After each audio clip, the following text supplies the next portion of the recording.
નમો દ્વૈ સૌર્યંતાનમ નમો દ્વૈ સૌદાનમ નમો દ્વૈ સૌર્યાન નમો દ્વૈ સૌજાયાનમ નમો દ્વૈ સૌતિભાવતી સાવનમ ઓમકાર બિંદુ સંયુક્ત નિત્યમ ધ્યાયંતિ યોગિન કામદમોક્ષનો છે ઓંકારાય નમો નમઃ મંગલમ ભગવાન મંગલમ કુટુંબોની મંગલમ કુંડારીઓ જૈન્દ્રમો સુમંગલમ નમઃ સમયસ્થાનાય સ્વાનુભૂત્યા ચકાસ્તે ચિત્તવાય ભવાય સર્વવા વિભાવ નિલધની દાતા. સમાધિ તંત્ર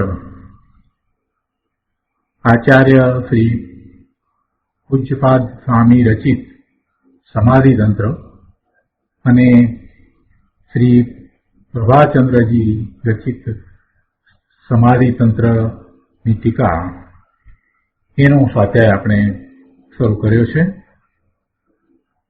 સમાધિ તંત્રની પહેલી ગાથા મંગલાચરણની ગાથા આપણે કરી રહ્યા છીએ. ગાથામાં એ વાત આવી કે જેનાથી આત્મા આત્મા રૂપે જ જણાયો અને પર રૂપે જ જણાયું તે અવિનાશી અનંત જ્ઞાન સ્વરૂપ સિદ્ધ આત્માને નમસ્કાર હો. આ ગાથા એનો અન્વયાર્થ એની ટીકા આપણે કર્યા છે અને એનો ભાવાર્થ આજે આપણે લઈએ છીએ. ગાથામાં એમ કહ્યું કે નમો સિદ્ધ પરમાત્માને અક્ષય બોધ સ્વરૂપ જેણે આત્મા આત્મરૂપ પર જાણ્યું પરરૂપ એમ કહી અને એનું ભાષાંતર કરવામાં આવ્યું. એટલે આત્માને જેણે આત્મા રૂપે જાણ્યો અને પર રૂપે નથી જાણ્યો અને પરને પર રૂપે જ જાણ્યું છે એ અવિનાશી અનંત જ્ઞાન સ્વરૂપ સિદ્ધાત્માને નમસ્કાર હો. હવે અહીંયા એક પ્રશ્ન થાય કે કોઈ મિથ્યા દ્રષ્ટિ પણ એમ કે અમે પણ આત્માને તો આત્મા રૂપે જાણીએ છીએ અને બીજા પર છે અને પર રૂપે જાણીએ છીએ. અહીંયા સિદ્ધ ભગવાનને નમસ્કાર કર્યા અને એમાં સિદ્ધ ભગવાનને નમસ્કાર કરતા સિદ્ધ ભગવાનની વાત આટલી જ લીધી કે જેનાથી આત્મા આત્મા રૂપે જણાયો અને પર રૂપે જ જણાયું તે અવિનાશી અનંત જ્ઞાન સ્વરૂપ એવા જ્ઞાન સ્વરૂપ સિદ્ધાત્માને નમસ્કાર. તો કોઈ મિથ્યા દ્રષ્ટિ પણ એમ છે કે અમને પણ એ તો વાત બરાબર છે કે આત્મા આત્મા રૂપે જ લાગે છે અને બીજું બધું પર છે તો પર છે, પર રૂપે અમને પણ લાગે છે ને એનું જ્ઞાન પણ એવું જ થયું. અહીંયા આવી એક શંકા થઈ શકે. બધા જ એમ કહે છે કે અમે તો ધર્મ સમજ્યા છીએ, બધા જ જે સ્વાધ્યાય કરે છે બધા એમ જ માને છે તો અમને સાચી સમજ છે. કોઈ એમ નથી કહેતું કે અમને સમજ નથી, એવું તો ભાગ્યે જ કોઈ કહે છે.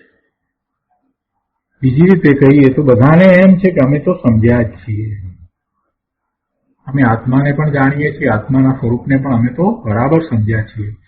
અને ઘણો પાછો વિસ્તાર પણ કરી શકે છે, બધા જ એવો વિસ્તાર પણ કરે છે.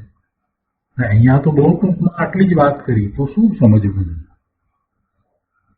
પ્રશ્ન થાય, પ્રભુ જો તું આત્માને આત્મા રૂપે જ જાણે તો તું કઈ રીતે જાણે? પહેલા તો એ વિચાર કર કે તે જો આત્માને આત્મા રૂપે જ જાણ્યો હોય તો આત્મા કઈ રીતે જણાય એનું તને ભાન છે? આત્મા અતિન્દ્રિયપણે જણાય છે, આત્મા ઇન્દ્રિયો દ્વારા જણાતો નથી. એટલે જો તું આત્માને જાણે છે, આત્માને આત્મા રૂપે જાણે છે એ વાતને પછી લઈએ, પણ પહેલા તો આત્માને જો તું જાણે છે તો આત્મા કોઈ ઇન્દ્રિય ગમે તો છે નહીં, ઇન્દ્રિય દ્વારા જણાય એવો તો છે નહીં. તો એનો અર્થ એ થયો કે તને અતિન્દ્રિયપણે આત્મા જણાયો છે, આત્માનું જ્ઞાન થયું છે. અને જો તને અતિન્દ્રિયપણે આત્માનું જ્ઞાન થયું હોય તો એ તો નિર્વિકલ્પ દશા હોય, નિર્વિકલ્પ ધ્યાનની દશા થઈ હોય અને એમાં તને આત્માનું જ્ઞાન થયું હોય. હવે જયારે આત્માનું જ્ઞાન થયું હોય તો આત્માનું જ્ઞાન થાય તો સાથે એવું જ દર્શન પણ હોય. દર્શન જ્ઞાનના ઉપયોગ બંને સાથે હોય છે, અને જ્યારે તને આત્મા જણાયો છે, તારી દ્રષ્ટિ એ તરફ થઈ છે, તને આત્મા જણાયો છે, તો તને એવું દર્શન પણ હોય. દર્શનમાં તો પ્રતિભાસ છે, અને એ તો પ્રત્યક્ષ અનુભવ છે. આત્માનું દર્શન અને આત્માનું જ્ઞાન એ બે વાતનો વિચાર કરીએ તો આત્માનું દર્શન એ તો પ્રત્યક્ષ છે. એટલે કે એમાં તો આત્મામાંથી આવતા અલૌકિક આનંદનું વેદન હોય છે, એટલે એ પ્રત્યક્ષ છે. એવું આત્માનું દર્શન છે, અને આત્માનું જ્ઞાન છે, સાથે આત્માનું જ્ઞાન છે, અને પછી આત્માની એવી જ શ્રદ્ધા થાય છે. તો તું સમ્યક દ્રષ્ટિ હોવો જોઈએ. જો તે આત્માને જાણ્યો હોય તો તું સમ્યક દ્રષ્ટિ હોવો જોઈએ. અને જેને એવું સમ્યક્ત્વ પ્રગટ કર્યું છે, જેને એવું સમ્યક્ત્વ પ્રગટ કર્યું છે, એને તો ભેદ જ્ઞાન સહજ હોય જ કે આત્માથી બીજું બધું જુદું છે, અને આત્મા આવો જ છે. અને જો તારી માન્યતા કોઈક પ્રકારે પણ મિથ્યા હોય તો આ સંભવ છે જ નહીં. સમ્યક દ્રષ્ટિ થયો છે, સમ્યક્ત્વ પ્રગટ કર્યું છે, અને તું પછી અનેક પ્રકારે મિથ્યા માન્યતામાં રહ્યો હોય, શરીર સાથે તારો જે સંબંધ છે એ સંબંધમાં તને હજી રસ હોય, શરીર સાથે હજી તને મમત્વ હોય, શરીર સાથે હજી એકત્વ હોય, શરીરમાં દુઃખ થાય એને તું પોતે પોતાનું દુઃખ માનતો હોય, વર્તમાન પર્યાય હજી તું જરાય ભૂલ્યો ન હોય, પર્યાય દ્રષ્ટિ હોય, વર્તમાન પર્યાયમાં તારું મનુષ્યપણું કે તારું જે નામ છે રમેશ છે, કે તારો જે વ્યવસાય હતો, કે તે તું ભણ્યો હતો, કે જે કાંઈ હતું એ બધાને તું તારું જ્યાં સુધી માને છે, એ બધાને તું તારું માને છે, તો તને ક્યાં સમ્યક દર્શન છે? તારી દ્રષ્ટિ મિથ્યા છે, તને તો હજી પર્યાય દ્રષ્ટિ પડી છે. તું તારી જાતને શુદ્ધ આત્મા તરીકે તો માનતો નથી. એટલે આ રીતે વિચાર કરવા જતા એ વાતનું નિરાકરણ થઈ જાય છે કે કોઈ મિથ્યા દ્રષ્ટિ એમ કહે કે અમે પણ આત્માને આત્મા માનીએ છીએ અને પરને પર માનીએ છીએ, તો એની વાત બરાબર નથી. એની વાત બરાબર નથી. અને તેથી આગળ વધીને અહીંયા તો ઘણી બધી વાત કરી દીધી છે કે જેમાં પર રૂપે જ જણાયું, અને એ પણ કેવું અવિનાશી અનંત જ્ઞાન સ્વરૂપ, એવું જ્ઞાન જેનો ક્યારેય નાશ થતો નથી, અનંત છે, એને કોઈ સીમાઓ નથી, એને ક્ષેત્ર કે કાળની કોઈ સીમા પણ નડતી નથી, એવું જ્ઞાન, એવા જ્ઞાન સ્વરૂપ સિદ્ધાત્માને નમસ્કાર કર્યા છે. એટલે આ એક શંકાનું અહીંયા આપણે સમાધાન લીધું છે. હવે આ ટીકાની અંદર જે વાત આવી એ પછીથી ભાવાર્થમાં આ ટીકાનું જેમણે ભાષાંતર કર્યું છે, એમણે અનુવાદ કર્યો છે, એવા છોટાલાલ ગુલાબચંદ ગાંધી આપણને ભાવાર્થમાં સમજાવે છે. જો આ ભાવાર્થ એમણે લખ્યા છે તો એમણે પોતે પોતાની મતિ કલ્પનાએ લખ્યા નથી. એમને ખૂબ શાસ્ત્રનો અભ્યાસ હતો અને શાસ્ત્રની વાતને જ લીધી છે. મોક્ષમાર્ગ, પ્રકાશ, સમયસાર, પ્રવચનસાર આદિ બધા શાસ્ત્રોની વાતને એમણે લીધી છે અને ગુરુદેવના વચનામૃતને લીધા છે. એમ કરીને આખો ભાવાર્થ લખાયો છે અને વિશેષ નોંધ પણ એવી જ રીતે લખવામાં આવી છે. એટલે એમની કોઈ મતિ કલ્પનાએ આમાં વાત છે એમ નથી. તો ભાવાર્થમાં કહે છે કે ગ્રંથકારે શ્લોકના પૂર્વાર્ધમાં સ્વપરનું ભેદ વિજ્ઞાન તે જ મોક્ષ પ્રાપ્તિનો ઉપાય છે એમ સૂચવ્યું છે. પૂજ્યપાદ સ્વામીએ શ્લોકના પહેલા ભાગની અંદર સ્વપરનું ભેદ વિજ્ઞાન એ જ મોક્ષ પ્રાપ્તિનો ઉપાય છે એમ સૂચવ્યું છે. અને તેના બીજા ભાગમાં એટલે ઉત્તરાર્ધમાં ફળ સ્વરૂપ પરિપૂર્ણ જ્ઞાન આનંદરૂપ એવી સિદ્ધ દશા તે મોક્ષ સ્વરૂપ છે એમ દર્શાવ્યું છે. અર્થાત પ્રસ્તુત શ્લોકમાં મોક્ષનો ઉપાય અને મોક્ષનું સ્વરૂપ બંને જણાવ્યું છે. બીજી રીતે કહીએ તો મોક્ષનો ઉપાય પણ જણાવ્યો છે અને પછી ફળ સ્વરૂપે જે પ્રાપ્તિ થાય છે મોક્ષની પ્રાપ્તિ, તો એનું સ્વરૂપ પણ જણાવ્યું છે. સિદ્ધ પરમેશ્વરનું જે સ્વરૂપ છે તે ફળ સ્વરૂપે પ્રાપ્ત થયું છે, એટલે કે મોક્ષ થતા એમાં સિદ્ધિની પર્યાયની પ્રાપ્તિ થાય છે. જેમણે આત્માને આત્મા રૂપે જ યથાર્થ જાણ્યો છે, શરીર આદિ અને સુખ નર નરક આદિ પર્યાય રૂપે જાણ્યો નથી અને પરને પર રૂપે જાણ્યો છે, અર્થાત શરીર આદિ અને નર નારક આદિ પર્યાયને પર રૂપે એટલે આત્માથી જુદા પર રૂપે જાણ્યા છે, તેવા અવિનાશી અનંત જ્ઞાન સ્વરૂપ સિદ્ધ આત્માને અહીં નમસ્કાર કર્યા છે. ફરીથી યાદ કરીએ તો પરમાં શું આવે? બીજા બધા જ દ્રવ્યો, બાકીના પાંચે દ્રવ્યો, જીવ દ્રવ્ય સિવાયના પાંચે દ્રવ્યો અને પોતે એક જીવ દ્રવ્ય છે એ સિવાયના બીજા અન્ય જીવ, એટલે 6 દ્રવ્યોથી પોતે 7મો જુદો.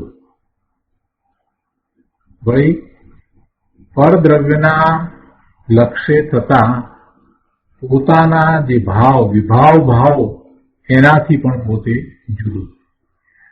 જે પેલા બધા દ્રવ્યોથી જુદો કયો એટલે એમાં પૂતગળ દ્રવ્યની વાત આવી ગઈ અને પૂતગળના સ્કંદની વાત આવી ગઈ એટલે શરીરની વાત પણ આવી ગઈ. એટલે એ બધાથી તો જુદો, આ ઘર બાર કપડા મકાન આ બધાથી તો જુદો, પણ એ બધાના લક્ષ્ય થતા જે વિભાવ એ પણ પર છે, એનાથી પણ પોતે જુદો ભિન્ન. એટલું જ નહીં પણ પોતાની જે પર્યાય છે, જે એક સમયની જે પર્યાય છે એનાથી પણ પોતાનું ત્રિકાળી ધ્રુવ તત્વ જુદું છે. કેમ કે પર્યાય જે છે એ એક સમયની છે અને આ ધ્રુવ તત્વ તો ત્રિકાળ છે.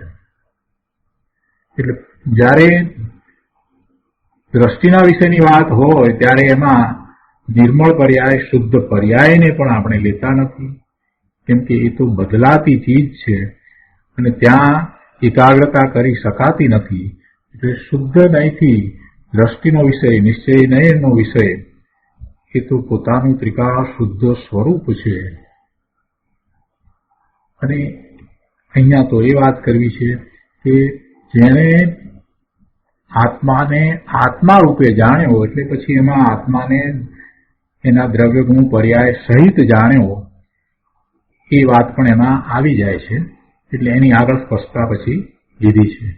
તો અહીંયા એ કહે છે કે જેમણે આત્માને આત્મા રૂપે જ યથાર્થ જાણ્યો છે, શરીર આદિ અને આ સુર નર નરક આદિ પર્યાય રૂપે જાણ્યો નથી અને પરને પર રૂપે જાણ્યો છે, અર્થાત આ શરીર આદિ ને નર નારક આદિ પર્યાયને આત્માથી ભિન્ન જુદા પર જાણ્યા છે, એવા અવિનાશી અનંત જ્ઞાન સ્વરૂપ સિદ્ધ આત્માને અહીં નમસ્કાર કર્યા છે.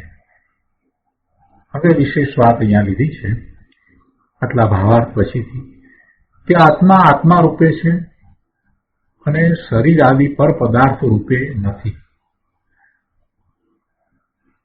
સ્વથી છે અને પરથી નથી. જ્યારે એમ કહેવામાં આવે કે સ્વથી છે તો સાથે પરથી નથી એ વાત પણ હોય જ, અને એવી સ્પષ્ટતા કરવામાં આવે કે ના આવે છતાં પણ એ વાત તો સમજી જ લેવી કે પોતે સ્વથી છે તો પછી પરથી નથી. પોતે સ્વથી હોય અને પરથી પણ હોય એમ બને નહીં, એમ શક્ય નથી. તો આત્મા આત્મા રૂપે છે એટલે આત્મા શરીર રૂપે નથી, પર પદાર્થ રૂપે પણ નથી. કોઈ પણ દ્રવ્ય તે પોતે પોતા રૂપે છે. દરેક દ્રવ્ય પોતે પોતાથી છે, બીજા અન્ય દ્રવ્યથી નથી. આ તો વસ્તુનું સ્વરૂપ છે, આ તો મોટો સિદ્ધાંત છે. જો એક દ્રવ્ય પોતે પોતાથી પણ હોય અને બીજા અન્યથી પણ હોય તો દ્રવ્યનો નાશ થઈ જાય. આ જીવ દ્રવ્ય આત્મા પણ પોતે પોતાથી જ છે, અન્યથી નથી. શરીર આદિ પર પદાર્થ રૂપે નથી, તથા શરીર આદિ પર પદાર્થો પર રૂપે છે અને એ આત્મા રૂપે નથી. કેમ કે અહીંયા તો જ્ઞાનની વાત લીધી, તો જ્ઞાનમાં તો બધું જણાયું છે. આત્મા રૂપે જણાયો છે અને બીજું બધું પર છે તે પર રૂપે જણાયું છે, જેમ છે તેમ જણાયું છે. એમાં પણ કોઈ ભેળસેળ થઈ નથી. છ દ્રવ્ય જેમ છે તેમ જ જણાયા છે. કોઈનામાં ભેગા જણાયા છે, કોઈ સાથે એકરૂપ જણાયા છે એમ નથી. આ મોટી વાત છે. અને જ્યારે આવી દ્રષ્ટિ થશે ત્યારે એને ખરેખર પોતાના સ્વરૂપનો ખ્યાલ આવશે કે પોતે ચેતન ભગવાન આત્મા છે અને આ બીજું બધું છે તે એનાથી જુદું છે. બીજા જીવ છે, ચેતન છે, તે પણ એનાથી જુદા છે. એ વાતને પણ એને સાથે રાખવી પડશે. વળી જેની સાથે અનાદિનો સંબંધ છે એવા શરીર સાથે એકત્વ જાણે અજાણે એને થઈ જાય છે. વાત કરતા કરતા પણ હું કરીને જયારે વાત કરે છે ત્યારે અંદરમાં કેટલાક અંશ રાગના એવા પડ્યા છે કે જેમાં એ પોતે હુંમાં માત્ર પોતાનો આત્મા નહીં પણ સાથે શરીરને પણ ભેગું ગણી લે છે. પછી મને આમ થયું, પછી હું આમ કરું છું, પછી તેમ કરું છું. અરે બધા ભગવાન, તું ક્યાં કાંઈ કરે છે? જો તું ભગવાન આત્મા હોય તો તારે ક્યાં કરવા પણ કાંઈ છે? પરના કાર્ય તું ક્યાં કરી શકે છે? પરના કાર્ય તું કરતો નથી તો પછી તું નકામાનો શા માટે એવા વિકલ્પ કરે છે? અને જ્યાં સુધી તને એવા વિકલ્પ છે કે હું સ્વાધ્યાય કરું છું, સ્વાધ્યાય કરાવું છું, બીજાઓને સમજાવું છું, આવા વિકલ્પ પણ જો તને અંદરમાં હોય, ઊંડે પણ અંદરમાં એમ રહ્યા હોય તો સમજવું કે હજી તે તારા સ્વરૂપને જાણ્યું નથી. એકવાર સ્વરૂપની દ્રષ્ટિ થાય, આત્માની અનુભવ થાય, સ્વાનુભૂતિ થાય, પછી એ વાત બધી ગૌણ થઈ જાય છે. બીજાના કાર્યો પોતે કરી શકતો નથી એ વાત મુખ્ય છે અને એ મુખ્ય જ રહે છે. એટલે કે પરનો તો સદાય અકર્તા થઈ જાય છે. પરનો તો સદાય એ અકર્તા થઈ જાય છે. પરનો અભોક્તા છે, પરનો અકર્તા છે. પોતે પોતાના સ્વરૂપનો કરતા છે એટલે પોતે પોતાના સ્વભાવ ભાવે ઠરીને રહે એ સિવાય બીજું કાંઈ કરી શકે એમ નથી. એની ખૂબ એને દ્રઢતા થયા જ કરે છે. મુખ્યતા એની જ રહે છે. એટલે જેને ભેદ જ્ઞાન કરવું છે એને વર્તમાન પર્યાય અને વર્તમાન પર્યાયને કારણે જે કાંઈ સંબંધો છે એ સંબંધોને સીમિત કરતા અને વર્તમાન પર્યાય રૂપ પોતે નથી એવી દ્રઢતા કરતા શીખવું પડશે. હું મનુષ્ય છું, હું રમેશ છું, આ મારો પુત્ર છે, આ મારી પુત્રી છે, આ મારા પત્ની છે. આ બધી જે દ્રષ્ટિ જે છે એ જ્યાં સુધી પડી છે ત્યાં સુધી આત્મામાં નહીં જવાય. વર્તમાન પર્યાય છે, નથી એમ નથી, પણ એને ગૌણ કરીને પોતે કોણ છે એની મુખ્યતા કરતા એને શીખવું પડશે. ભલે સવિકલ્પ દશામાં પણ એને એ વાતનો નિર્ધાર કરવો પડશે, નિર્ણય કરવો પડશે કે પોતે ભગવાન આત્મા છે, પોતે ત્રિકાળ શુદ્ધ છે, બીજા બધાથી પોતે જુદો ભિન્ન છે. અને આવું ભેદ જ્ઞાન સવિકલ્પ દશામાં કરવાથી એને શાંતિનો અનુભવ થશે. બીજા બધાઓ પ્રત્યે કોઈ દ્વેષ કરવાનો નથી. પોતાની વર્તમાન પર્યાયમાં જે કાંઈ પ્રાપ્ત છે એ બધું પોતાથી જુદું છે અને પોતાનું નથી એક એમ માન્યતા કરવામાં કાંઈ કોઈ પ્રત્યે દ્વેષ કરવાની જરૂર નથી. જેટલા જીવો પોતાની સમીપમાં આસપાસમાં કોઈ પણ સંબંધે પોતાની સાથે આ ભાવમાં રહ્યા છે એ બધા જ જીવોને ભગવાન આત્મા તરીકે સ્વીકારી લેવા અને પોતાનો પૌત્ર કે પૌત્રી હોય એને પણ ભગવાન આત્મા તરીકે સ્વીકારી લેવા. પછી બીજા બધાને એ જ રીતે ભગવાન આત્મા તરીકે જયારે સ્વીકારી લે છે તો કોઈ દ્વેષ થતો નથી અને શાંતિ થઈ જાય છે. કોઈ રાગ પણ થતા નથી અને શાંતિ થાય છે. બધા ભગવાન આત્મા છે. એ જ રીતે પોતાની સમીપમાં પોતાના પૂર્વના પુણ્યના ઉદય જે કંઈ પદાર્થો આવ્યા છે, આ કોમ્પ્યુટર, ડેસ્ક વગેરે, પુસ્તક, કાર, જે કંઈ સુવિધાઓ તરીકે પ્રાપ્ત થયું છે, અથવા તો કોઈ પણ રીતે પ્રતિકૂળતા રૂપે કાંઈક એવું મળી ગયું છે, તો એ બધું પણ પોતાનું નથી, એ કાયમ ટકીને રહેવાનું નથી. એ સંયોગો છે, અને સંયોગો છે તો એનો વિયોગ તો થવાનો જ છે. એવી દ્રષ્ટિ કેળવીને એને હંમેશા બધાથી પોતે જુદો ભગવાન આત્મા છે એમ ભેદ જ્ઞાન એને કરવું પડશે. અહીંયા તો ભેદ જ્ઞાનની વાત છે, અને આ શાસ્ત્ર પણ એનું છે. કેમ કે ભેદ જ્ઞાનથી શરૂઆત કરી અને આચાર્ય ભગવાન આપણને આદિ વ્યાધિ ઉપાધિ રહિત સમાધિમાં લઈ જવા માંગે છે. આનંદની ઉત્કૃષ્ટ દશામાં લઈ જવા માંગે છે. સમાધિ તંત્ર છે. એટલે એવી આદિ વ્યાધિ ઉપાધિ રહિત સમાધિમાં આચાર્ય ભગવાન આપણને લઈ જવા માંગે છે. તો પહેલી વાત જ એ કરી કે ભાઈ તું કોણ છો એનો વિચાર કર. એટલે કે તું આ બીજા બધાની સાથે છો, છતાંય એનાથી જુદો છો એવું ભેદ જ્ઞાન કરતા શીખી જા. એ સૌથી મહત્વનું છે, પહેલું પગથિયું છે. એટલે મંગલાચરણથી એની શરૂઆત કરી દીધી. ભેદ જ્ઞાન આપણને કરાવવાની શરૂઆત આચાર્ય ભગવાને મંગલાચરણથી કરી દીધી છે.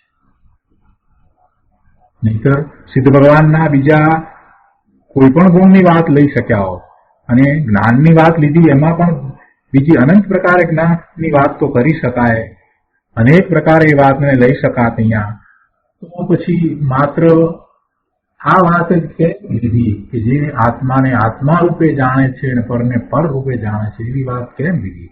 કેમ કે આખો ઉદ્દેશ શાસ્ત્રનો જે છે તે ભેદ જ્ઞાન દ્વારા આત્માનું સ્વરૂપ જુદું પાડીને પછી એવો અનુભવ કરીને સમાધિમાં લઈ જવાનો છે.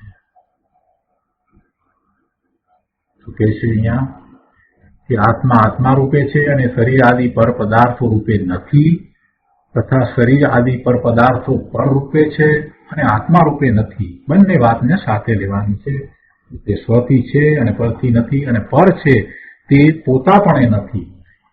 એવું નિર્ણયપૂર્વક સ્વ પરનું ભેદ વિજ્ઞાન સિદ્ધ પદ પામવાનો મોક્ષ પ્રાપ્તિનો ઉપાય છે. મુક્તિનો એ ઉપાય છે. આનંદની પૂર્ણ દશાને પ્રાપ્ત કરવાનો એ જ ઉપાય છે.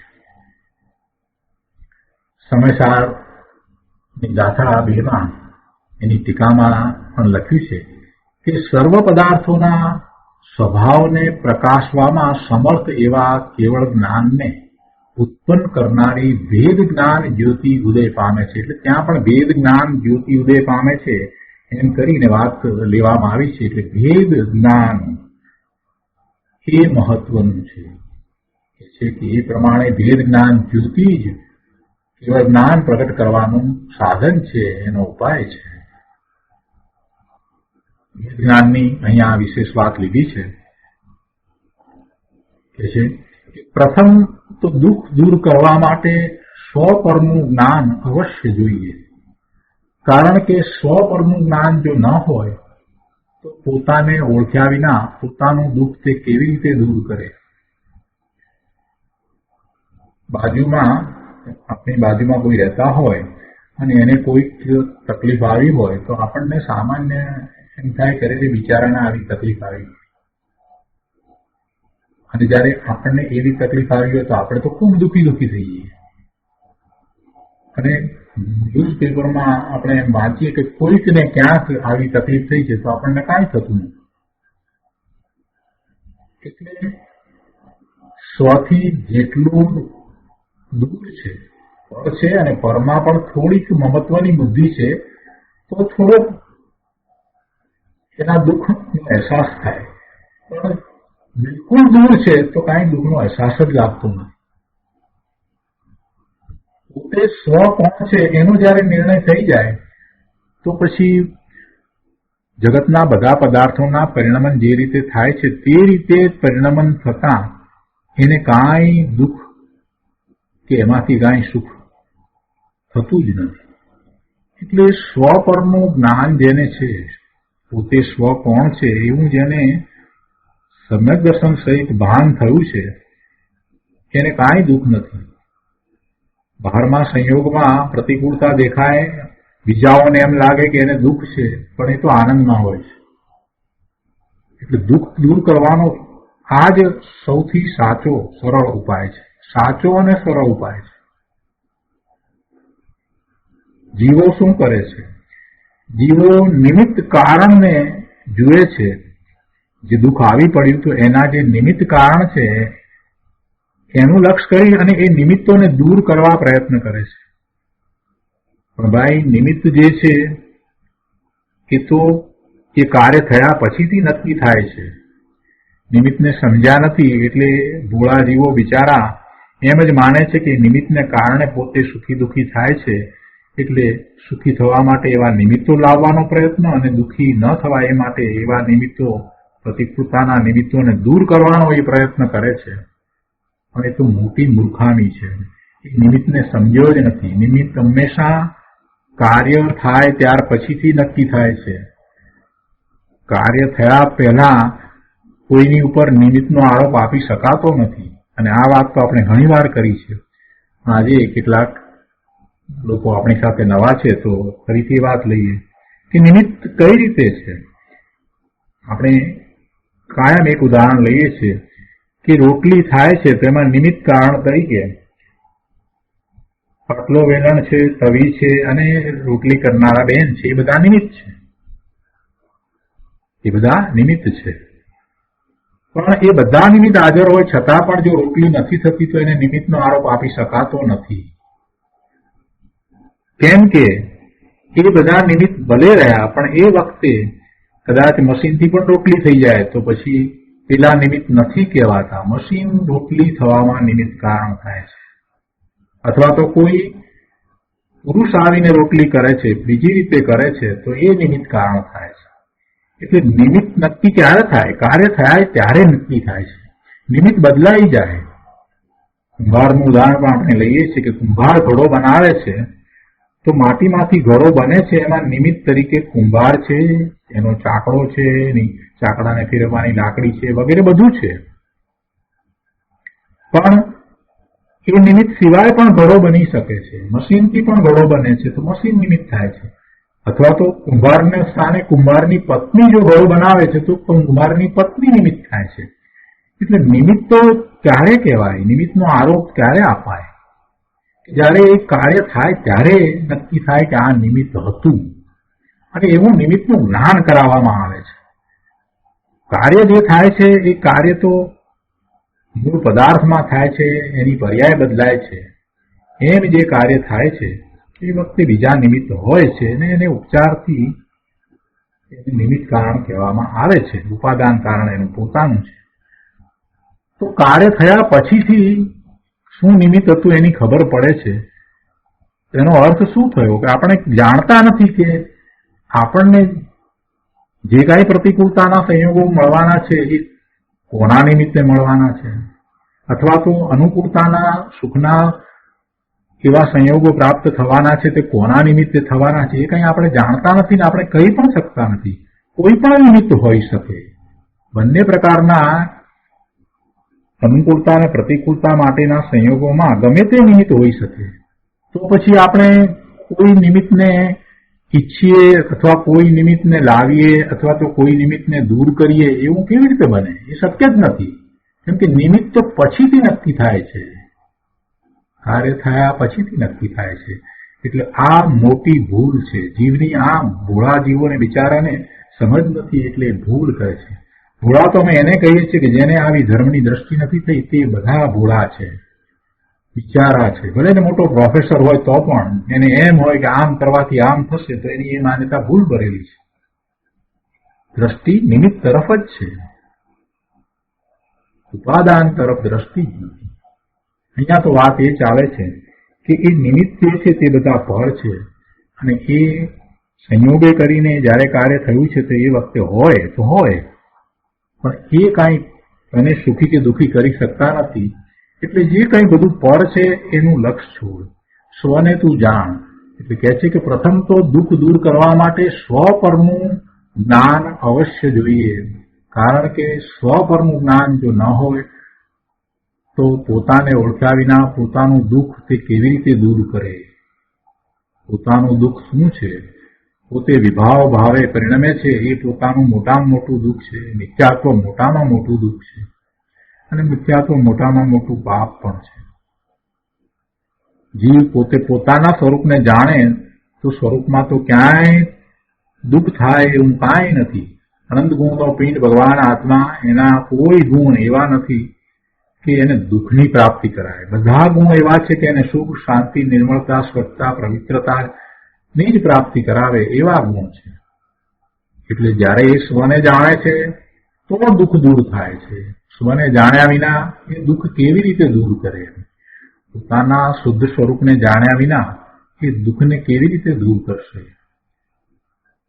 આગળ કહે છે કે અથવા સ્વ પરને એક રૂપ જાણી પોતાનું દુઃખ દૂર કરવા અર્થે પરનો ઉપચાર કરે તો તેથી પોતાનું દુઃખ કેવી રીતે દૂર થાય? એક તો સ્વને નથી જાણતો અને સ્વ પરને એક રૂપ જાણીને, એટલે કે આ પોતે ભગવાન આત્મા છે તે અને જે શરીર સાથે રહ્યો છે એ બંનેને એક રૂપ જાણીને શરીર સહિત પોતાના અસ્તિત્વનો સ્વીકાર કરે છે. એટલે સ્વ પરને એક રૂપ જાણ્યા અને એમ સ્વ પરને એક રૂપ જાણીને પોતાનું દુઃખ દૂર કરવાનો જો એ ઉપચાર કરે તો એથી દુઃખ દૂર થાય નહીં.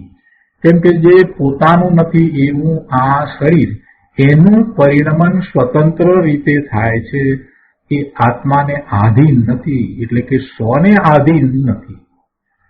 સ્વ પોતે ભગવાન આત્મા એ શરીરનું કાંઈ કરતો નથી, કાંઈ કરાવી શકતો નથી. શરીર પાસે એ કાંઈ કરાવી શકતો નથી. શરીરના કાર્યો એના કારણે થાય છે.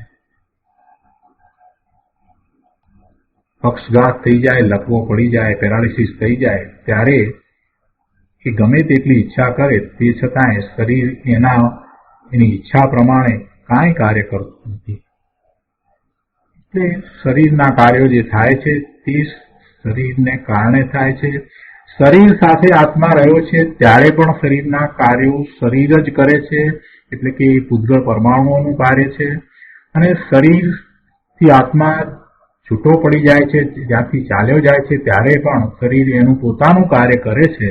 કેમ કે પૂતગળનો સ્કંદ છે અને પૂતગળ પરમાણુ જે છે એમાં પણ અનંત શક્તિ ભરેલી છે. એ પોતાનું સ્વતંત્ર રીતે કાર્ય કરે છે અને એક પરમાણુ છે એ પરમાણુનું પરિણમન જે થાય છે એ તો સ્વાભાવિક પરિણમન છે. સ્કંદ છે, અનેક પૂતગળો, અસંખ્ય પૂતગળો ભેગા થઈ અને સ્કંદ બન્યો છે, તો એનું જે પરિણમન છે વિભાવિક પરિણમન છે. પણ પરિણમન થાય છે એનો અર્થ જ એ છે કે પર્યાય બદલાય છે, સ્થિતિ બદલાય છે, દશા પલટાય છે, એટલે કાર્ય તો થાય જ છે. ત્યાં જીવ નથી રહ્યો તો પણ એ શરીરમાં કાર્ય તો થાય જ છે. જીવ છે ત્યારે પણ કાર્ય થાય છે, જીવ નથી ત્યારે પણ શરીરમાં કાર્ય થાય છે. આ જીવ શરીરનું કાંઈ કરી શકતો જ નથી. અને જો એમ માને કે હું આત્મા અને આ શરીર એમ મળી અને મારું અસ્તિત્વ છે, તો પછી શરીરના જે કંઈ સંયોગો છે એ સંયોગોમાં વાગવાના, પડવાના, કપાવાના કાંઈ પણ એવા સંયોગો થાય, એવા પ્રતિકૂળ સંયોગો થાય તો એને પોતાને થતા સંયોગ છે, પોતાને એમાં કંઈક થઈ રહ્યું છે એમ માનીને દુઃખી થાય છે અને એને દૂર કરવાનો પ્રયત્ન કરે છે. પણ ભાઈ એ તું કરી શકતો નથી. રોગ થવો, શરીરમાં રોગ થવો કે ન થવો એમાં આત્મા કાંઈ કરી શકતો નથી. જ્યારે રોગ થવાનો છે ત્યારે થશે, એ એની પર્યાય છે, એમાં એ થવાની જ છે. ડોક્ટર પાસે જશે ને મટવાનું હશે તો મટશે, નહીં તો નહીં મટે. જો બધાને જ એમ મટી જતું હોત તો પછી ડોક્ટર તો પોતે ક્યારેય માંદા ન પડે, ડોક્ટરનું આયુષ પણ પૂરું ન થાય. પણ એમ તો બનતું નથી. એટલે જ્યારે એ પીડા જવાની છે, અસાતા વેદનીય કર્મનો ઉદય પૂરો થાય છે, તો એ વખતે કોઈક નિમિત્તથી એને એ મટી જાય છે. એ પછી દવાના નિમિત્તે હોય, ઇન્જેક્શનના નિમિત્તે હોય, સર્જરીના નિમિત્તે હોય કે કોઈના આશીર્વાદના નિમિત્તે પણ એ વિડા મટી જાય છે. પણ જે કંઈ થાય છે એ સ્વતંત્રપણે થાય છે. અહીંયા તો એની વાત ચાલે છે. એટલે શરીરનું એકત્વ એને છોડવું જ રહ્યું. કેમ કે શરીરમાં જે કંઈ થાય છે એમાં એ પોતે ફેરફાર કરી શકતો નથી અને શરીરના કાર્યો એમ જ થવાના છે. એટલે શરીર તો કોઈનું એક સરખું રહ્યું નથી. તો એને જે દુઃખનું મોટામાં મોટું કોઈ કારણ હોય તો એ શરીર છે અને એ શરીરથી પોતે જુદો છે એમ જયારે એને અનુભવમાં આવશે ત્યારે એને દુઃખ દૂર થશે. એટલે કહે છે કે અહીંયા કે સ્વપરને એક રૂપ જાણી પોતાનું દુઃખ દૂર કરવા અર્થે પરનો ઉપચાર કરે, એટલે શરીરનો ઉપચાર કરે તો તેથી પોતાનું દુઃખ કેવી રીતે દૂર થાય? ન થાય. અથવા પોતાથી ભિન્ન એવા પરમાં આ જીવ અહંકાર મમકાર કરે તો તેથી દુઃખ જ થાય. માટે સ્વપરનું જ્ઞાન થતા દુઃખ દૂર થાય છે.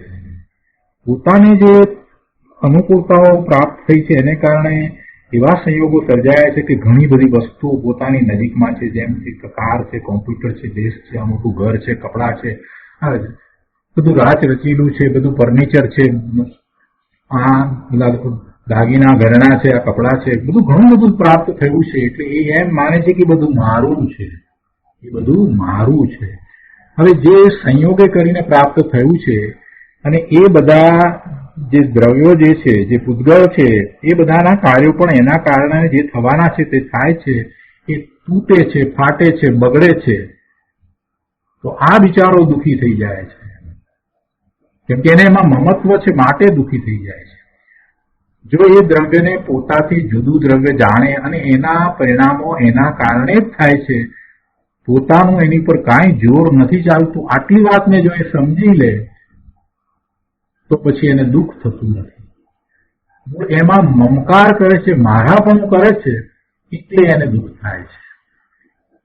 જેની અંદર એ કાંઈ કરી શકતો નથી, પરના કાર્યો કરવા માટે એ સક્ષમ નથી ને છતાંય એ એમ માને છે કે હું એના કાર્યો કરી શકું છું, તો પછી આ કેમ આમ થયું, આ કેમ ચાલી ગયું, કેમ આ તૂટી ગયું, કેમ આ બગડી ગયું. અને પછી એમાં જે નિમિત્ત કારણ હોય એને એ દોષી ઠેરાવે છે કે અમુક વ્યક્તિએ આમ કર્યું માટે આ વસ્તુ બગડી ગઈ, અમુકે મારી કારને બહુ ખરાબ રીતે ચલાવી માટે એમાં આ નુકસાન થયું. અરે એ તો થવાનું હતું તે થઈ રહ્યું છે, એના પરિણામ એના કારણે થઈ રહ્યા છે. પ્રભુ આ વાતને તું સમજી. તને એમાં મમતા છે માટે તને દુઃખ થાય છે. જો બીજાની એ જ વસ્તુ હોત તો તને કાંઈ દુઃખ નથી થતું. તો હવે તું આ વસ્તુ જે તારી માને છે એને તું તારી નથી એમ જયારે દ્રષ્ટિ કરે, એમ જયારે સ્વીકાર કરે તો સહજ રીતે તારી શાંતિનો ભંગ નથી થતો. દ્રષ્ટા ભાવ કેળવવો અઘરો છે પણ અશક્ય તો નથી. આપણી સમીપમાં રહેલા બધા પદાર્થોનું જે કંઈ થાય છે તે થાય છે. તૂટે ફૂટે કંઈ પણ થાય, નુકસાન થાય એવું આપણને લાગે, છતાંય આપણે શાંત ચિત્તથી એમ વિચારીએ કે હું ભગવાન આત્મા એનું કાંઈ કરવા વાળો નથી, જે થવાનું છે તે થાય છે તો થાય છે. આવો દ્રષ્ટાભાવ રાખીએ તો ઘણી શાંતિ જળવાઈ રહે છે. ધંધામાં નુકસાન થાય છે, એમ અમુક જગ્યાએ ફિક્સ ડિપોઝિટ મૂકી હતી, એ ફસાઈ ગયા પૈસા, નુકસાન ઘણું થયું છે. પણ પૈસા કોના?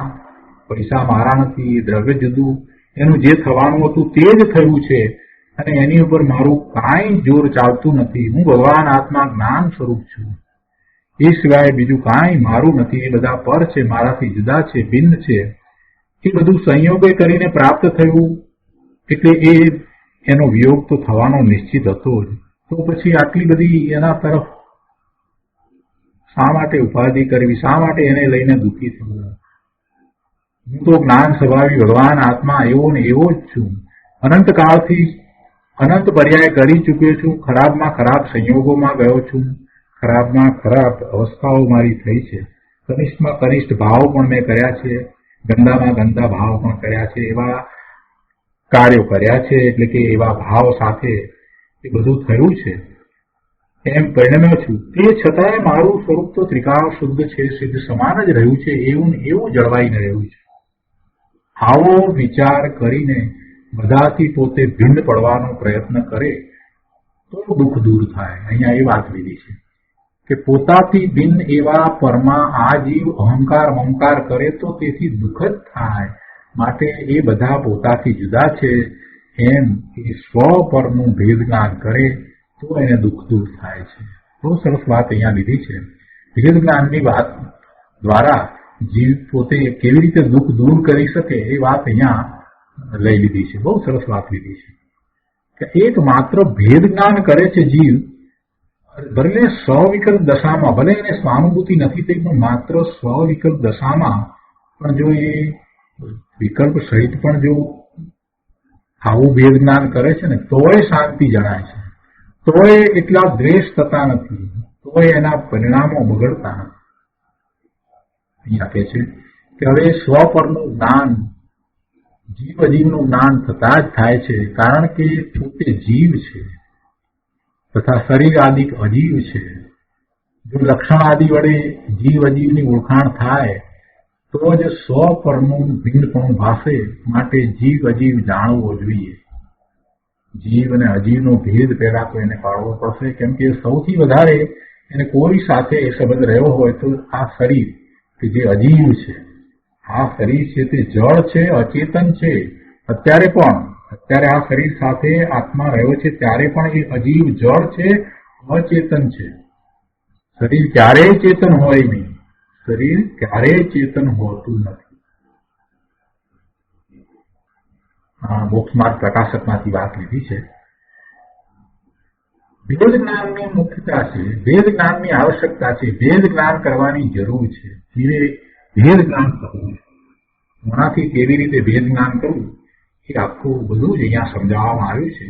અને એક પછી એક ગાથામાં એ વાત આગળ ઘણી ઊંડાણમાં એ ભેદ જ્ઞાનને સમજાવનારી લેવામાં આવી છે. અહીંયા કહે છે કે સર્વે દુઃખોનું મૂળ કારણ મિથ્યા દર્શન જ્ઞાન ચારિત્ર છે. સર્વે દુઃખોનું મૂળ કારણ મિથ્યા દર્શન એટલે ખોટી શ્રદ્ધા, ઊંધી શ્રદ્ધા, વિપરીત શ્રદ્ધા, એવું જ વિપરીત ઊંધું જ્ઞાન અને એવું જ વિપરીત ઊંધું ચારિત્ર એટલે મિથ્યા દર્શન જ્ઞાન ચારિત્ર છે. ત્રણેયને આગળ એ મિથ્યા શબ્દ લાગુ પડે છે. દર્શન જ્ઞાન ચારિત્ર એ જેવા હોય પોતાના આત્માના જે સ્વભાવ પ્રમાણે જે દર્શન જ્ઞાન ચારિત્ર હોય એનાથી તદ્દન વિપરીત ભિન્ન છે. એ સર્વ દુઃખનું મૂળ છે. એમાં સૌથી પહેલી વાત આવે તો શ્રદ્ધાની વાત આવે કે એની મિથ્યા શ્રદ્ધા, મિથ્યા દર્શન. અને મિથ્યા દર્શન એ જ જીવને મુખ્યપણે ભવના ભ્રમણ કરવાનું અને દુઃખનું કારણ છે. એ સર્વે દુઃખોનો અભાવ કરવા માટે એને ભેદ જ્ઞાન કરવાની જરૂર છે. અને એ ભેદ જ્ઞાન બે પ્રકારનું અહીંયા દર્શાવવામાં આવ્યું છે. પહેલા પ્રકારના ભેદ જ્ઞાનમાં અહીંયા કહે છે કે જીવ પોતાના ગુણો અને પર્યાયોથી એક છે, અભિન્ન છે. જીવ અનંત ગુણોનો સમૂહ છે, એ પોતે ચેતન દ્રવ્ય છે. આ જીવ દ્રવ્ય એ ગુણોનો સમૂહ છે, એ એના ગુણોનો સમૂહ છે ને એ ગુણ ત્રિકાળ રહ્યા છે. એ ગુણોનું એક રૂપ પરિણમન પણ અંદરમાં ચાલી રહ્યું છે. ગુણોનું પરિણમન પણ અંદરમાં ચાલી રહ્યું છે. દરેક ગુણનું પરિણમન ચાલી રહ્યું છે અને એ પરિણમન પોતાને અનુભવમાં પણ આવે છે. એટલે જીવનું સ્વરૂપ ગુણ અને પર્યાય સહિત છે. દરેક સમયે કોઈને કોઈ એક પર્યાય તો હોય જ છે. કોઈ સમય એવો નથી કે એની કોઈ પર્યાય ન હોય.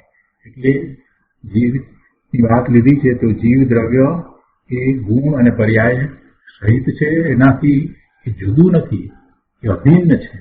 જીવ પોતાના ગુણો અને પર્યાયોથી એક છે, અભિન્ન છે. તથા પરદ્રવ્યો તેના ગુણો અને પર્યાયોથી અત્યંત જુદા છે. એટલે કે જીવના ગુણો અને પર્યાયથી બીજા દ્રવ્યના ગુણો પર્યાય બધું જુદું છે. પેલું પેલાનું છે, જીવનું નથી. અર્થાત જીવ સ્વદ્રવ્યે, સ્વક્ષેત્રે, સ્વકાળે અને સ્વભાવે પરદ્રવ્યના દ્રવ્ય ક્ષેત્ર કાળ ભાવથી અત્યંત જુદો છે. આ જીવ પોતાના એટલે સ્વદ્રવ્ય, પોતાના ક્ષેત્ર એટલે સ્વક્ષેત્ર, પોતાનો કાળ એટલે પર્યાય, સ્વકાળ અને પોતાનો સ્વભાવ એટલે ગુણનું પરિણમન એ બીજા અન્યના એવા દ્રવ્ય ક્ષેત્ર કાળ ભાવથી જુદો છે, અત્યંત જુદો છે. તેથી એ અપેક્ષાએ પરદ્રવ્યો, તેના ગુણો અને તેના પર્યાયો સાથેનો સંબંધ માત્ર વ્યવહારને સંયોગ રૂપ કે નિમિત્ત રૂપ છે એવું જ્ઞાન કરાવવામાં આવે છે. જીવને પરદ્રવ્ય સાથેનો જે સંબંધ છે તે કેવો છે? સંયોગ રૂપ સંબંધ છે, નિમિત્ત રૂપ છે. એ બધું વ્યવહારથી કહેવાય છે. કેમ કે બે દ્રવ્ય જુદા છે તો બંને દ્રવ્યના ગુણ, એનું ક્ષેત્ર, એનો ભાવ, કેમ કે જેવા ગુણ છે એનું પરિણમન એવું છે, એવો એનો ભાવ છે. તો બે દ્રવ્યનો એક સરખો ભાવ હોતો નથી. જીવ દ્રવ્ય અને પૂતગળ દ્રવ્ય એ બંનેના ભાવ જુદા છે, બંનેનું દ્રવ્ય જુદું છે, બંને ગુણ જુદા છે, બંનેની પર્યાયો જુદી છે. એટલે પોતે પોતાથી છે પણ પરથી નથી. દ્રવ્ય ક્ષેત્ર કાળ ભાવની અપેક્ષાએ પોતે સ્વથી છે પણ પરથી નથી. છતાંય પર સાથેનો સંબંધ છે તો એ કહેવા માત્ર સંબંધ છે, સંયોગ રૂપ સંબંધ છે. એ કોઈ શાશ્વત સંબંધ નથી, એ કાયમ રહેતો સંબંધ નથી, એ કાયમ રહેતો સંબંધ નથી. એ સંબંધને કારણે બે દ્રવ્ય એક રૂપ થતા નથી, બે દ્રવ્ય પોતાનો સ્વભાવ છોડી દેતા નથી. એટલે ગમે તેવો સંબંધ હોય કોઈ પણ બે દ્રવ્યને, છતાં પણ બંને દ્રવ્ય પોતે પોતાના જ સ્વભાવે રહે છે, ક્યારેય પોતે પોતાના સ્વભાવને છોડતા નથી. આ વાત તો આપણને કેમિસ્ટ્રી દ્વારા પણ સમજાય છે કે બે ધાતુને ભેગી કરવામાં આવે છતાંય બંને ધાતુ અંદરમાં તો પોતે પોતાના ગુણો સહિત જ રહે છે અને એને છૂટી પાડી શકાય છે. છૂટી પાડતા જ પોતે પોતાના ગુણો સહિત જ પ્રાપ્ત થાય છે. તો અહીંયા કહે છે કે એક સંબંધ છે તે સંયોગ રૂપ સંબંધ છે, નિમિત્ત રૂપ છે, અને એનું જ્ઞાન કરાવવામાં આવે છે કે આ આવો સંબંધ છે, એવો સંબંધ છે, એનું જ્ઞાન કરાવવામાં આવે છે. શરીર અને જીવ એના સંબંધનું જ્ઞાન કરાવવામાં આવે છે અને એ જ્ઞાન કરાવતા એમ કહેવામાં આવે કે એક ઇન્દ્રિય, બે ઇન્દ્રિય, ત્રણ ઇન્દ્રિય, 14 ઇન્દ્રિય, છકાયના જીવ, એ બધું એનું જ્ઞાન કરાવવા માટે કહેવામાં આવ્યું છે કે આવું શરીર છે એની સાથે રહ્યો છે. પણ એના સ્થાને અત્યારે તો આખી ઊંધી માન્યતા પ્રવર્તે છે કે જાણે કે જીવ છે તે એક ઇન્દ્રિય છે. અરે ભાઈ, જીવ તો જીવ જ છે. એ એકેન્દ્રિયમાં રહેલો જીવ ને પંચેન્દ્રિયમાં રહેલો જીવ, એ બંને જીવ એક સરખા છે, એ બંને જીવ સમાન જ છે, બંને જીવ પૂર્ણ છે, બંને જીવ સક્ષમ છે કે પોતે સર્વમતા પ્રગટ કરી શકે. જીવોનો જીવ પણ એવો જ સક્ષમ છે. એટલે પર્યાયની દ્રષ્ટિ છોડવી, પર્યાયથી દ્રષ્ટિને જેની એ પર્યાય છે એવા દ્રવ્ય તરફ વાળવી અને એને દ્રવ્ય તરીકે જાણવું, આ કરવાનું છે. પદાર્થ માત્રને આપણે એની દ્રવ્ય દ્રષ્ટિ કરીને જોઈએ, એટલે દ્રવ્ય અપેક્ષાએ જો જોવાની ટેવ પાડીએ તો મોટી શાંતિ થઈ જાય. કોમ્પ્યુટર તૂટેલું છે કે નથી તૂટેલું એ પર્યાય દ્રષ્ટિ છોડીને એને આપણે પૂતગળ પરમાણુનો સ્કંદ એટલે પૂતગળ છે એની દ્રષ્ટિ જયારે કેળવીએ છીએ તો શાંતિ થઈ જાય છે. આસપાસમાં રહેલા પદાર્થો એની આપણે પર્યાયને જ જોઈએ છીએ, આ મૂળ દ્રવ્યને આપણે જોતા જ નથી, આપણું એના તરફ લક્ષ જતું જ નથી, માટે દુઃખ થાય છે. જો એના મૂળ દ્રવ્ય તરફ વિચાર કરીએ, એના તરફ લક્ષ કરીએ તો એ બધું પરમાણુઓનો સ્કંદ છે એમ જણાય છે. પરમાણુઓનું પરિણામ એ સ્વતંત્ર રીતે થઈ રહ્યું છે એ ખ્યાલ આવતા શાંતિ થઈ જાય છે, બધી અશાંતિ ચાલી જાય છે, બધા રાગ દ્વેષના કારણો ચાલ્યા જાય છે. દ્રષ્ટિને બદલવાની જરૂર છે. સંબંધોમાં જે દેખાય છે, શરીર આત્માના સંબંધમાં દેખાય છે, પણ એ બંને તદ્દન ભિન્ન છે. એનું કારણ કે બંને દ્રવ્યો જુદા છે. બંને દ્રવ્ય જુદા છે અને એક જેવા બે દ્રવ્યો હોય તો પણ ભેગા થતા નથી. બે ઉદ્ગળના પરમાણુઓ ભેગા થઈને એક નવો પરમાણુ ક્યારેય બનતો નથી. જેટલા પરમાણુ છે એટલા પરમાણુ જ રહે છે. ભેગા થાય છે તો સ્કંદ બને છે ને સ્કંદમાંથી ફરી પાછા છૂટા પડી જાય છે. એટલે એક જ જેવા બે પરમાણુ જો ભેગા થતા નથી તો પછી બીજાની તો શું વાત કરવી? એ જીવ ક્યાંથી ભેગા થાય? એટલે કોઈ કોઈની સાથે દેખાય છે પણ તે રૂપે નથી.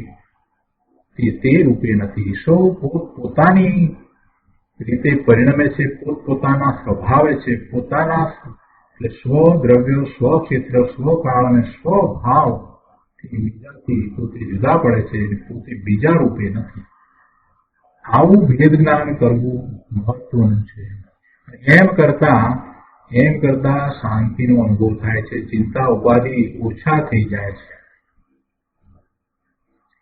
એટલે કે છે અહીંયા કે આ જે વ્યવહારને જે સંયોગ રૂપ કે નિમિત્ત રૂપ સંબંધનું જ્ઞાન કરાવવામાં આવ્યું છે તો એને એમ જ જ્ઞાન કરવું. અને એટલા માટે કહે છે કે આ દ્રષ્ટિએ પરદ્રવ્યો સાથેનો સંબંધ એ અસત્ય સંબંધ છે, અસદભૂત સંબંધ છે. એટલે તેથી તે સંબંધીનું જ્ઞાન કરાવનારા નયને વ્યવહારને કહેવામાં આવે છે. અને આવો જે વ્યવહારને જેનું જ્ઞાન કરાવે છે, જે નય દ્વારા જે કંઈ વસ્તુનું જ્ઞાન થાય છે એ બધું કાંઈ આદરણીય હોતું નથી. ક્યારેય આદરણીય હોતું નથી. એનું જ્ઞાન ભલે કરવામાં આવે પણ એ જ્ઞાન કાંઈ આશ્રય કરવા લાયક નથી. વળી કહે છે કે જીવના દ્રવ્ય ગુણ પર્યાય પોતાના હોવાથી તે સત્ય છે, સદભૂત છે. અને તેથી તે સંબંધીનું જ્ઞાન કરાવનારા નયને નિશ્ચય નહીં કહેવાય છે. નિશ્ચય નયથી વસ્તુના સ્વરૂપને કે જેમાં બીજા અન્ય દ્રવ્ય ક્ષેત્ર કાળ ભાવ ગુણ કાંઈ નથી એમ દર્શાવવામાં આવે છે. અને માત્ર એકા શુદ્ધ દ્રવ્ય જેવું છે તેવું જ જે નય દર્શાવે છે એ નિશ્ચય નય છે. અહીંયા જો સદભૂતની વાત લીધી છે તો જ્યારે ભેદ પાડીને કથન કરવામાં આવે દ્રવ્ય ગુણ પર્યાય તો એને સદભૂત વ્યવહાર નય પણ કહેવાય. ભેદ પાડ્યા ને એટલી અપેક્ષાથી. પણ એ ત્રણને અભેદ કરીને જ્યારે જણાવવામાં આવે છે એટલે કે એવું જીવ દ્રવ્ય છે એમ કરીને વાત કરી છે તો એ નિશ્ચય નયથી કહેવામાં આવ્યું છે. એટલે એ સ્પષ્ટતા અહીંયા લઈ લેવી. હવે આ એ પહેલા પ્રકારના ભેદ જ્ઞાનની અહીંયા વાત કરી. હવે બીજા પ્રકારના ભેદ જ્ઞાનની વાત કરે છે અને કહે છે કે પહેલા પ્રકારનું ભેદ જ્ઞાન કરવા માત્રથી જે સમ્યક દર્શન સમ્યક જ્ઞાન થતું નથી. આટલું ભેદ જ્ઞાન કરવા માત્રથી જ સમ્યક દર્શન સમ્યક જ્ઞાન થતું નથી. એથી વિશેષ હજી બીજું કાંઈક કરવું પડે છે. શું કરવું પડે છે એની વાત અહીંયા સમજાવી છે. એટલે બીજા પ્રકારનું ભેદ જ્ઞાન કઈ રીતે કરવું છે તો કહે છે કે અનાદિથી એટલે જ્યારથી જીવ છે ત્યારથી જીવની કોઈ આદિ નથી. બધા જીવો અનાદિથી છે. બધા જ જીવો જેટલા જીવ જગતમાં છે બધા જ જીવો અનંત જીવો અનાદિથી છે. જીવ આગળ પાછળ થયા છે એવું નથી, અનાદિથી છે. એટલે અનાદિથી જીવનો પર્યાય અશુદ્ધ છે. પર્યાયમાં અશુદ્ધતા છે. જે સિદ્ધ થયા છે એનો પર્યાય શુદ્ધ છે અને જે સિદ્ધ નથી થયા એ બધા સંસાર પર્યાયમાં એટલે એમની પર્યાય અશુદ્ધ પર્યાય છે. એટલે અનાદિથી જીવનો પર્યાય અશુદ્ધ છે. જ્યારથી જીવ છે ત્યારથી એનો પર્યાય અશુદ્ધ છે. જેમ સોનું ખામાંથી નીકળે છે તો એ માટી સાથે હોય છે એટલે સોનાની ઓર રૂપે નીકળે છે. કાંઈ સોનાના ગાંગડા રૂપે શુદ્ધ ગાંગડા રૂપે નીકળતું નથી. એવી રીતે જીવ જ્યારથી છે ત્યારથી એની પર્યાય અશુદ્ધ છે. પણ અશુદ્ધ તો પર્યાય છે, અશુદ્ધિ તો પર્યાયમાં છે. મૂળ દ્રવ્યમાં ક્યાંય અશુદ્ધિ નથી. પર્યાયમાં જે અશુદ્ધિ છે એ કઈ દ્રવ્યમાં વ્યાપતી નથી, દ્રવ્ય સુધી પહોંચતી નથી. સોનાની સાથે માટી રહેલી છે, ખાણમાંથી નીકળે છે તો પણ એ હજારો લાખો વર્ષ સુધી ત્યાં પડી રહ્યું હોય, એટલે એ સોનાના કણ અને એની સાથે રહેલા માટીના કણ એ બધું સાથે રહ્યું હોય તે છતાં માટીનો એક પણ ગુણ સોનાની અંદર પહોંચતો નથી કે સોનાને મલિન કરતો નથી. એ તો એવું ને એવું શુદ્ધ જ રહે છે. એવી જ રીતે આ વ્યવહાર આત્મા એ તો ત્રિકાળ શુદ્ધ જ છે. જે અશુદ્ધિ છે તે પર્યાયમાં છે. એટલે અનાદિથી જીવનું પર્યાય અશુદ્ધ છે. તેને પોતામાં થતો હોવાની અપેક્ષાએ નિશ્ચયનો વિષય કહે છે, તો પણ તે પરના આશ્રય થતો હોવાથી તેને વ્યવહાર નયનો પણ વિષય કહેવાય છે. જો અહીંયા થોડુંક સમજવાનું છે. એક અપેક્ષા એવી છે કે જે પર્યાય છે એ તો જીવની છે, એટલે નિશ્ચય નયનો વિષય થયો. ભલે અશુદ્ધ પર્યાય છે કે શુદ્ધ પર્યાય છે, પણ પર્યાય કોની? જીવની છે ને. એ અપેક્ષાથી જોઈએ તો નિશ્ચય નયનો વિષય છે. એટલે એ અશુદ્ધ નિશ્ચય નયનો વિષય થાય, અશુદ્ધ પર્યાય છે તો. અને એ પર્યાય થવાનું કારણ જો વિચારીએ, એ બી અશુદ્ધ પર્યાય થયા જ કરે છે. આ બધી પર્યાય મનુષ્ય દેવ નારકીની બધી જે પર્યાય જીવની થાય છે એ બધી પર્યાય થયા કરે છે. તો એ બધી પર્યાય થવાનું કારણ શું?